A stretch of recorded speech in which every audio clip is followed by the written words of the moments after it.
Here we can watch the autonomous learner take a few practice swings from both the front and side perspectives.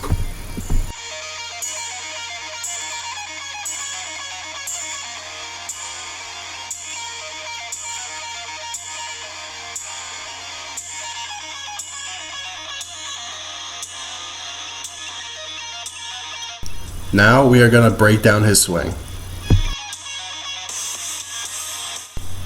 In phase 1, you can see the autonomous learner take a small step with his front foot as he simultaneously loads his hands into a position to push them through the hitting zone.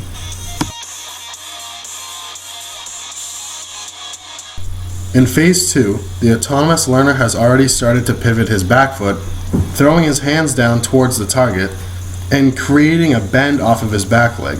This is the beginning of weight transfer from the back leg to his front leg. Phase 3 shows the autonomous learner's shoulder in a straight line with his front leg. He has completely pivoted his back foot, allowing for his hips to rotate 100%. This allows for maximum power to be generated. His hands lead the bat through the hitting zone, and his eyes are looking down towards the bat. The final phase shows a complete weight transfer from the back leg to the front leg. His arms are completely extended, allowing him to follow through his swing.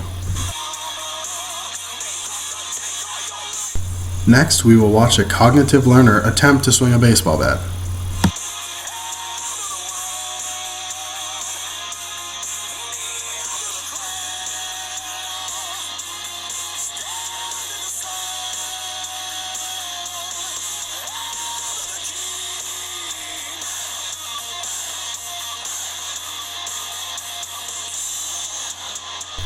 In phase 1 of the cognitive learner, you can see that she takes the correct step with her front foot, but does not seem to load her hands into a position to drive them through the hitting zone.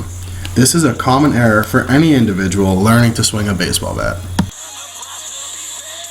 Phase 2 shows our cognitive learner does not have any kind of bend in her back leg, which will limit the amount of weight that can be transferred to her front leg. She also hasn't started pivoting off of her back foot, which will constrict hip rotation.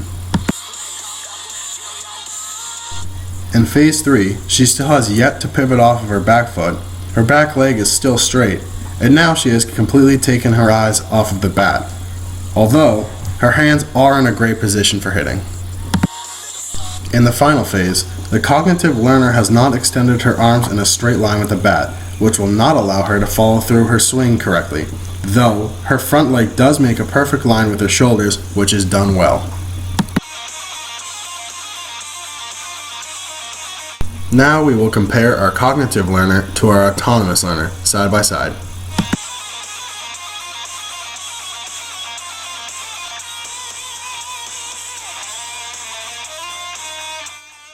Now we will see the progress the cognitive learner made after some practice.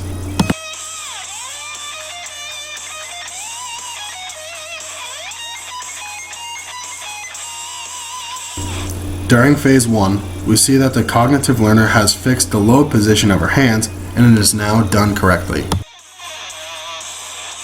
The cognitive learner has made corrections in phase 2 and now begins to pivot her foot much sooner. Her back leg shows bend, which greatly increases her ability to transfer her weight. Phase 3 shows great improvement. Her back leg has bend, her back foot is pivoted completely, and her hands are in a great position. But still, the cognitive learner should work on keeping her eyes on the bat. In the final phase, we can see that she has completely extended her arms, allowing for a full follow-through.